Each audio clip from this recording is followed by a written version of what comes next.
এই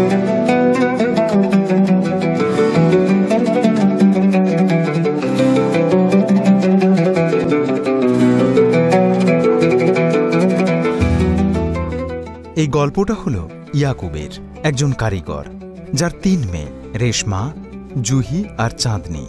এরাই তার পৃথিবী ছিল। কিন্তু তার সবচেয়ে ছোট মেয়ে চাঁদনি, যে কেবল সুন্দরী ছিল না, বড় বুদ্ধিমতী আর জেদি ছিল। গ্রামের লোকেরা বলতো তার চোখের তারা জ্বলে আর অন্তরে জঙ্গলের জাদু। কিন্তু একদিন যখন সূর্য ডুবে গেল আর আকাশে চাঁদ উঠল, চাঁদনি নিখোঁজ হয়ে গেল। না জঙ্গলে তাকে দেখা গেল আর না গ্রামের গলিতে। ইয়াকুবের মন ভেঙে গেল আর তাদের হাসি বিষাদে পরিণত হল। কি হয়েছিল চাঁদনির সঙ্গে? জঙ্গল কি তাকে খেয়ে ফেলল, নাকি তার পেছনে অন্য রহস্য আছে? চলুন এই গল্পটা ভালোভাবে শুনি আর জানি চাঁদনির নিখোঁজ হওয়ার পেছনে রহস্যটা কি ছিল। ইয়াকুব একটা ছোট্ট গ্রামে থাকত। সেই গ্রাম জঙ্গল, পাহাড় আর চমৎকার নদীতে ঘেরা ছিল। গ্রামের বাতাস ফুলের সুগন্ধ আর পাখিদের আওয়াজে মুখরিত ছিল। ইয়াকুব একজন কুশলী কারিগর ছিল, যে কাঠের চমৎকার খেলনা তৈরি করত। তার তৈরি করা ছোট্ট পুতুল, নেচে ওঠা ময়ূর আর রংবেরঙের ঘোড়া এতই জনপ্রিয় ছিল যে দূরদূরান্ত থেকে লোক আসত এইসব কিনতে। তার ছোট্ট দোকান ছিল গ্রামের মোড়ের মাথায়, যেখানে বাচ্চারা ওই পুতুল দেখে খুশিতে মেতে উঠত। ইয়াকুবের কাছে এই খেলনা কেবল কাঠের টুকরো ছিল না, তার কলা, তার স্বপ্ন আর তার পরিশ্রমের প্রতীক। ইয়াকুবের 3 মেয়ে, রেশমা, জুহি আর চাঁদনি ছিল তার পরিবারের সবচেয়ে বড় পুঁজি। রেশমা তার বড় মেয়ে, সে তার কণ্ঠের জন্য জনপ্রিয় ছিল। সে যখন গান গাইত মনে হতো যেন কোনো সেতার বাজছে। জুহি তার দ্বিতীয় মেয়ে, খুবই মিশুকে ছিল। তার কথা শুনে যে কেউ হেসে ফেলত। সে বাড়িটাকে মাতিয়ে রাখত। চাঁদনি ছোট মেয়ে কেবল সুন্দরী ছিল না, বরং তার বুদ্ধি আর সাহস তাকে সবার থেকে আলাদা করেছিল। তার বড় বড় চক্ষুতে এমন গভীরতা ছিল যে সে যে কোনো বিষয় নিয়ে ভাবতে পারত। গ্রামের লোকেরা তাকে ভালোবেসে ছোট হাকিম বলত, কারণ ছোট্ট বয়সেই সে অনেক পরিচর্যা করত। ইয়াকুবের পত্নী নূরজাহান খুব সৎ আর ভালো মহিলা ছিলেন। চাঁদনির বয়স যখন 4 বছর, তখন নূরজাহান দীর্ঘ রোগে ভুগে তার প্রাণ ত্যাগ করল। ইয়াকুবের মন ভেঙে গেছিল, কিন্তু সে মেয়েদের কথা ভেবে মনে জোর আনল। সে মেয়েদের তারা ভরা আকাশের নিচে বসিয়ে গল্প শোনাত, জাদুকরের গল্প, পরীর গল্প, কখনো বা জিনের গল্প। চাঁদনি গল্প শুনতে খুবই ভালোবাসত। সে আব্বাকে জিজ্ঞেস করত, জিন কি সত্যি আছে আব্বু? ইয়াকুব হেসে উত্তর দিত, থাকতেও পারে মা, কিন্তু তারা আমাদের থেকে দূরে থাকে। মেয়েরা এখন বড় হয়ে গেছিল। রেশমা রান্নাঘরে খাবার বানাত আর তার তৈরি করা ক্ষীরের সুগন্ধ গোটা গ্রামে ছড়িয়ে পড়ত। জুহি ঘরদোর পরিষ্কার করত আর উঠোনে রঙিন আলপনা দিত। চাঁদনি তার আব্বার দোকানে সাহায্য করত। সে খেলনায় রং করত, ছোট ছোট গয়না বানাত আর খদ্দেরের সঙ্গে মিষ্টি মিষ্টি কথা বলত। যখন ইয়াকুব বাজারে যেত, মেয়েরা আব্বার জন্য খাবারের কৌটো সাজিয়ে দিত, গরম রুটি, ডাল, সবজি আর তার পছন্দের চাটনি। ইয়াকুব তার বন্ধুদের সঙ্গে বসে খাবার খেত আর নিজের মেয়ের প্রশংসা করত। গ্রামের পাশে একটা বড় জঙ্গল ছিল। সেই জঙ্গল রহস্যে ভরা ছিল। সেই জঙ্গলের গভীরে একটা ভাঙা বাড়ি ছিল, যা নিয়ে লোকজন নানান কথা বলত। কেউ বলতো ওখান থেকে নাকি রাতে নানান আওয়াজ শোনা যায়, যেন কেউ ফিসফিস করে কথা বলে। কেউ বলতো ওই বাড়িতে একখানা জিন থাকে, যে কখনো মানুষকে ভয় দেখায়, কখনো সাহায্য করে। গ্রামের বয়স্করা বাচ্চাদের ভয় দেখাত, খবরদার জঙ্গলের দিকে যাবে না, জিন কিন্তু তোমাকে ধরে নিয়ে যাবে। ইয়াকুবও তার মেয়েকে ভয় দেখাত, জঙ্গলের দিকে কখনো একা যাবে না, ওইখানকার রাস্তা বিপজ্জনক। রেশমা আর জুহি জঙ্গলের নাম শুনে ভয় পেয়ে যেত, কিন্তু চাঁদনির মন ওই জঙ্গল দেখার জন্য অস্থির হয়ে উঠত। সে ভাবত, না জানি জঙ্গলের ভেতর কোন রহস্য লুকিয়ে আছে। একদিন গ্রামের মোড়ল ইয়াকুবকে ডেকে পাঠাল। মোড়লের ছেলের নিকাহ হচ্ছিল, আর সে চেয়েছিল ইয়াকুব যেন তার জন্য বিশেষ খেলনা বানায়, কাঠের নৃত্যরত মিয়া বিবি, যা নিকার আসরে আমন্ত্রিতদের আনন্দ দেবে। ইয়াকুব রাজি হয়ে গেল, কিন্তু তাকে কিছুদিনের জন্য গ্রামের বাইরে থাকতে হতো। তাই সে তার মেয়েদের ডেকে পাঠিয়ে বলল, আমাকে কিছুদিনের জন্য বাইরে যেতে হবে, তোমরা বাড়ির খেয়াল রেখো, কেউ কাউকে ছেড়ে থাকবে না, আর জঙ্গলের দিকে ভুলেও যাবে না। রেশমা বলল, আব্বা, তুমি চিন্তা করো না, আমি সব সামলে নেব। জুহি হেসে উঠে বলল, তুমি তাড়াতাড়ি ফিরে আসবে, নইলে তোমার ক্ষীর কে খাবে? চাঁদনির মুখে হাসি খেলে গেল।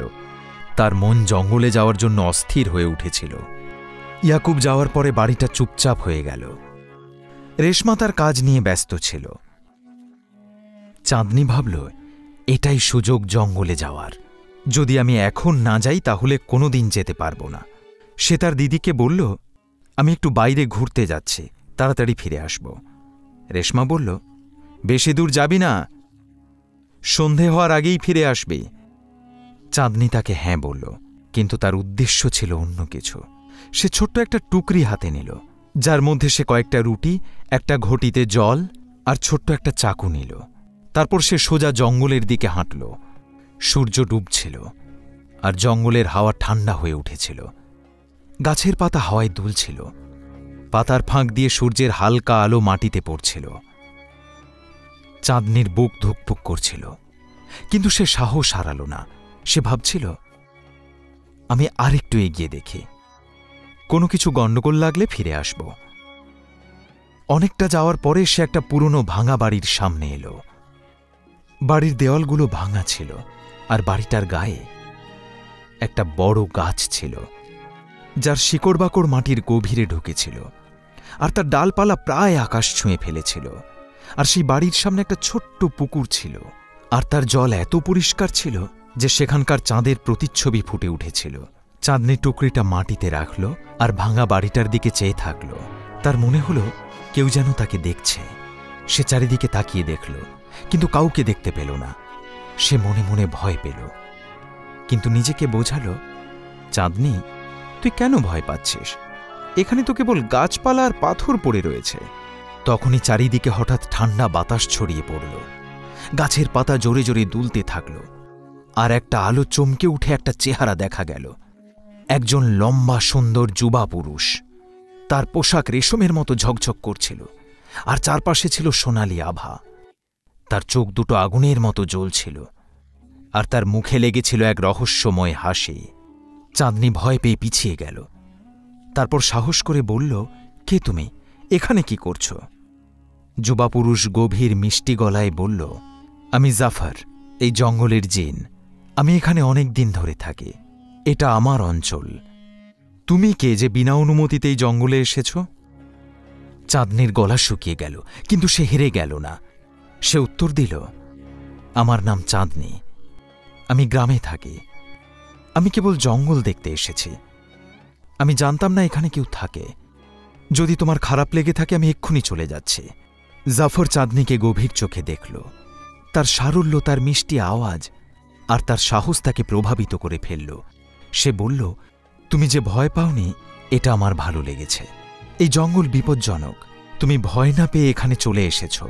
বলো, কেন এসেছ এখানে? চাঁদনি সত্যি কথা বলল, ছোট্ট থেকে জঙ্গলের গল্প শোনা আমার শখ। আমার আব্বা আমায় বলেছিল এখানে জিন থাকে। আমি জানতে চেয়েছিলাম সেটা কি সত্য। জাফরের চোখ উজ্জ্বল হয়ে উঠল।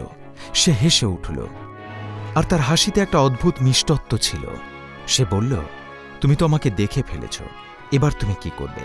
চাঁদনি বলল, আমি বাড়ি ফিরে যাব আর আমার দিদিকে বলবো জিন সত্যি আছে। জাফর তখন তাকে গম্ভীর হয়ে দেখে বলল, যদি তুমি আমার কথা অন্য কাউকে বলে দাও তাহলে আমি তোমাকে খুঁজে বের করব, আর যদি তুমি আমার সঙ্গে বন্ধুত্ব করো তাহলে জঙ্গলের সমস্ত রহস্য তোমাকে দেখাবো। তোমাকে এমন কিছু দেখাবো যা তুমি স্বপ্নেও কখনো দেখেনি। চাঁদনি জাফরের কথা শুনল। তার মন ভয় আর উৎসাহের মাঝে দোলা দিতে থাকল। সে ভাবল, জিনটাকে খারাপ লাগছে না, হয়তো আমার কোনো ক্ষতি করবে না। সে বলল, ঠিক আছে, আমি তোমার সঙ্গে বন্ধুত্ব করব, কিন্তু এখন আমাকে বাড়ি যেতে হবে। আমার দিদিরা অপেক্ষা করছে। জাফর হেসে উঠে একটা ছোট্ট চকচকে পাথর চাঁদনিকে দিল। পাথরটার রং ছিল নীল। সেটা তারার মতো জ্বলজ্বল করছিল।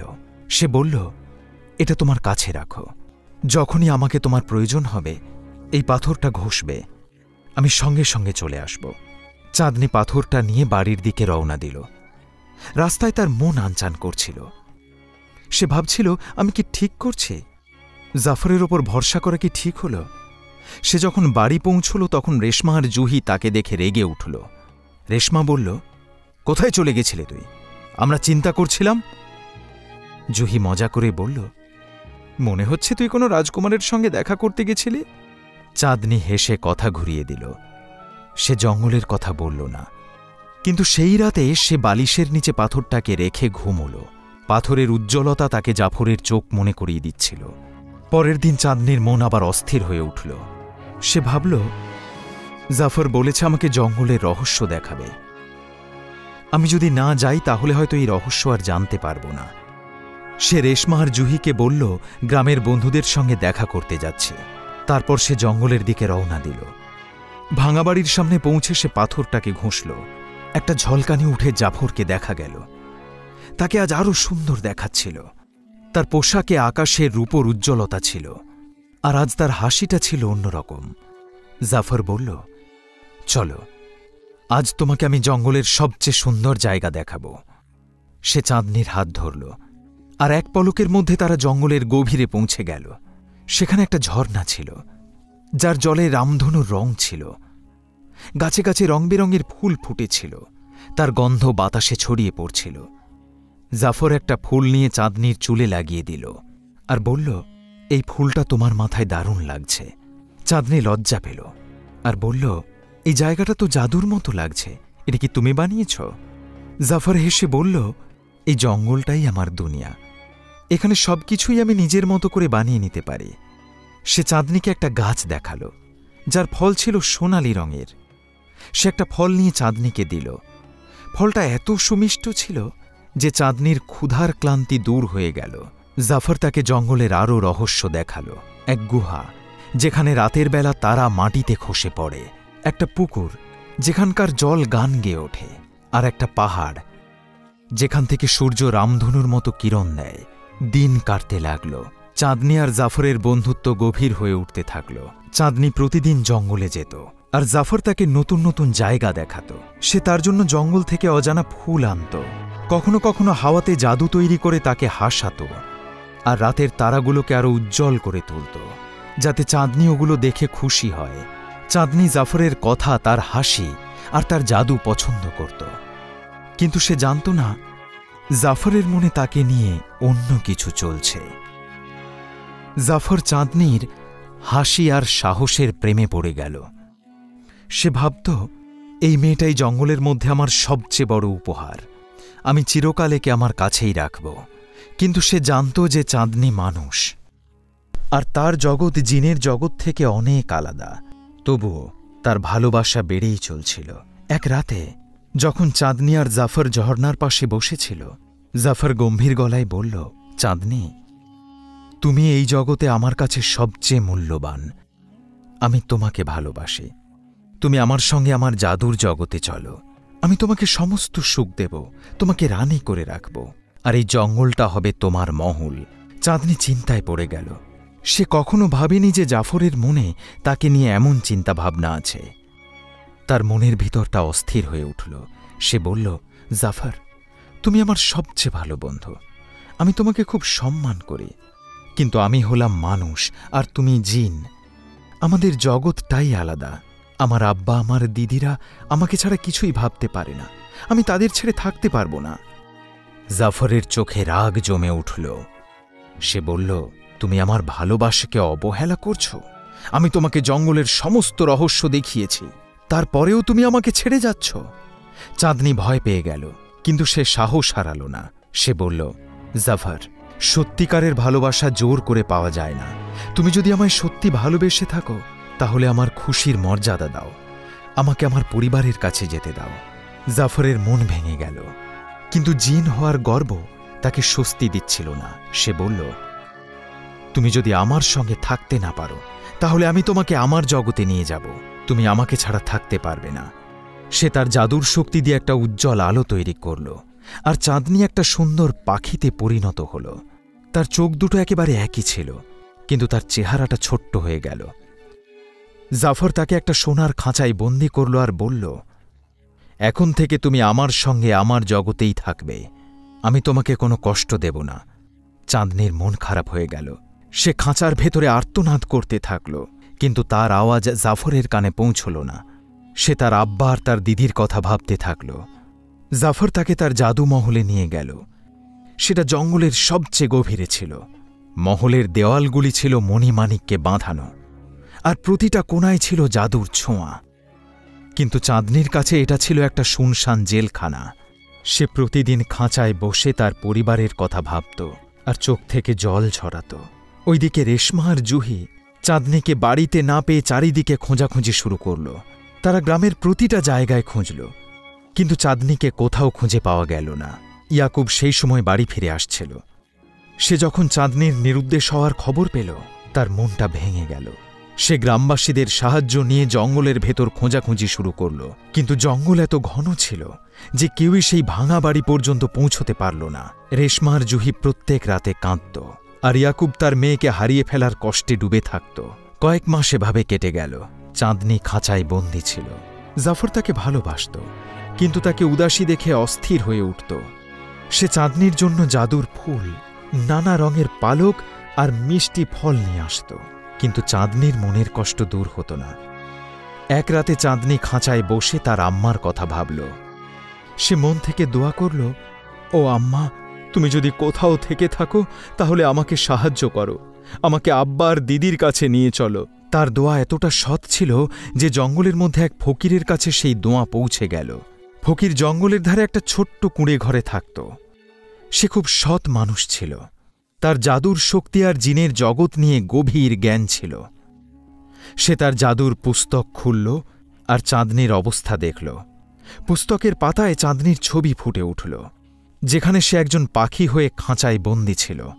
ফকির বুঝতে পারল এটা এক শক্তিশালী জিনের কাজ। সে তার ঝোলা তুলে নিয়ে জাফরের মহলের দিকে হেঁটে গেল। মহলে পৌঁছনোর রাস্তা খুব সহজ ছিল না। জঙ্গলের চারদিকে কাটা গাছ ছিল আর রাস্তায় জাদু বিছানো ছিল, কিন্তু ফকিরের সততার শক্তি সমস্ত বাধাবিঘ্ন দূর করে দিল। ফকির মহলের দরজায় পৌঁছল আর জাফরকে ডাকল। জাফর দেখা দিল আর রেগে বলল, তুমি কে যে আমার মহলে ঢোকার সাহস দেখিয়েছ? ফকির শান্ত স্বরে বলল, আমি একজন সাধারণ মনুষ্য। আমি ওই মেয়েটার জন্য এসেছি যাকে তুমি আটকে রেখেছ। সে কি অপরাধ করেছে? তুমি তাকে পাখি বানিয়ে রেখেছ কেন? জাফর গর্বের সঙ্গে বলল, চাঁদনি আমার, আমি তাকে ভালোবাসি। সে আমাকে ছাড়া থাকতে পারবে না। তুমি আমার রাস্তা থেকে সরে যাও, নইলে তোমাকে পুড়িয়ে ছাই করে দেব। ফকির হেসে বলল, জাফর, তোমার প্রেম সত্যি হতে পারে, কিন্তু প্রেম জোর করে হয় না। তুমি যদি চাঁদনিকে সত্যি সত্যি ভালোবেসে থাকো তাহলে তার খুশি ফিরিয়ে দাও। জাফরের রাগ বেড়ে গেল। সে তার জাদুর শক্তি দিয়ে আগুনের গোলা ফকিরের দিকে ছুঁড়ল, কিন্তু ফকির তার ছড়ি হাওয়ার মধ্যে ঘোরাল আর আগুন হাওয়ায় অদৃশ্য হয়ে গেল। ফকির বলল, আমি তোমার সঙ্গে লড়াই করতে আসিনি, আমি কেবল তোমাকে সত্যিটা দেখাতে চাই। ফকির তার জাদু পুস্তক খুলল আর তার থেকে একটা আলো বেরিয়ে এলো, আর সেই আলোতে চাঁদনির ছবি ফুটে উঠল, যে ছবিতে সে খাঁচার ভেতর কাঁদছিল। জাফর চাঁদনির দুঃখিত মুখ দেখল আর তার মন অস্থির হয়ে উঠল। ফকির বলল, জাফর, যদি তুমি চাঁদনিকে মুক্তি দাও সে চিরকাল তোমাকে মনে রাখবে, আর যদি তুমি তাকে বন্দী করে রাখো তাহলে সে তোমাকে ঘৃণা করবে। জাফর দীর্ঘশ্বাস ফেলল। তার জিন হওয়ার গর্ব আর তার ভালোবাসা পরস্পরের প্রতি লড়াই করছিল। সে খাঁচার দিকে চেয়ে দেখল চাঁদনি চুপচাপ বসে আছে। সে খাঁচার দরজা খুলল আর নিজের শক্তিতে চাঁদনিকে আবার মানুষ করে দিল। চাঁদনি বুঝল সে মুক্তি পেয়েছে, তাই সে ফকিরের দিকে চেয়ে বলল, তুমি আমার প্রাণ বাঁচিয়েছ, আমি তোমাকে ধন্যবাদ জানাই। সে জাফরের দিকে তাকিয়ে বলল, জাফর, তুমি আমাকে জঙ্গলের অজানা রহস্য দেখিয়েছ, তুমি আমার বন্ধুত্বকে মর্যাদা দিয়েছ, আমি তোমায় চিরকাল মনে রাখব। কিন্তু আমার পরিবার, আমার আব্বা আর আমার দিদিকে নিয়ে, তাদের কাছে আমাকে যেতেই হবে। জাফরের চোখে জল এলো। সে বলল, চাঁদনি, আমি ভুল করেছি। আমি ভেবেছিলাম তোমাকে নিজের কাছে রাখব, কিন্তু এখন আমি বুঝতে পারছি সত্যিকারের প্রেম মানুষকে মুক্তি দেয়। যাও, নিজের জগতে আনন্দে থেকো, কিন্তু কথা দাও তুমি আমার কথা মনে রাখবে। চাঁদনি হেসে বলল, জাফর, আমি তোমাকে কখনো ভুলব না। তুমি আমার সবচেয়ে মূল্যবান বন্ধু। ফকির চাঁদনিকে জঙ্গলের পাশে নিয়ে গেল, যেখানে ইয়াকুব, জুহি আর রেশমা তাকে খুঁজছিল। চাঁদনিকে দেখে ইয়াকুবের চোখে জল চলে এলো। সে তার মেয়েকে জড়িয়ে ধরে বলল, চাঁদনি, কোথায় চলে গেছিলি? আমি তোকে হারিয়ে ভয় পেয়েছিলাম। রেশমা আর জুহিও চাঁদনিকে জড়িয়ে ধরল। চাঁদনি তার সমস্ত গল্প শোনাল, কিন্তু জাফরের নাম নিল না। সে কেবল বলল একজন ফকির তাকে জঙ্গলে বাঁচিয়েছে। ইয়াকুব ফকিরকে ধন্যবাদ জানালো আর তাকে বাড়িতে ডেকে আনল। ফকির হেসে বলল, আমার কিচ্ছু লাগবে না, শুধু এই কথা দাও চিরকাল নিজের মেয়ের খেয়াল রাখবে। এরপর থেকে চাঁদনি জঙ্গলে যাওয়া বন্ধ করল। সে তার আব্বা আর দিদির সঙ্গে আনন্দে থাকল। কিন্তু মাঝে মধ্যে সে যখন একা থাকত, তখন সে ওই নীল পাথরটা দেখে হেসে উঠত, যেটা জাফর তাকে দিয়েছিল। জাফর জঙ্গলে ফিরে গেছিল। সে চাঁদনির কথা মনে করে প্রত্যেক রাতে তারাগুলোকে উজ্জ্বল করে তুলত, আর জঙ্গলের ফুলগুলোকে তার হাসির মতো সুন্দর করে তুলত। গ্রামে চাঁদনির সাহস আর বুদ্ধিমত্তার গল্প ছড়িয়ে পড়েছিল, আর লোকে তাকে জঙ্গলের রানী বলে ডাকতে শুরু করল। এই ভিডিওটি যদি আপনাদের ভালো লাগে তাহলে অবশ্যই লাইক করবেন, আর কমেন্টে জানান কেমন লাগলো গল্প, আর আপনার বন্ধুদের সঙ্গে শেয়ার করতে ভুলে যাবেন না কিন্তু। আর হ্যাঁ, যদি এই ধরনের গল্প আরও শুনতে চান তাহলে স্টোরিওয়ালা চ্যানেল অবশ্যই সাবস্ক্রাইব করুন, আর বেল আইকন প্রেস করবেন যাতে পরের গল্প আপনি মিস না করেন। আবার দেখা হবে নতুন কোনো গল্প নিয়ে।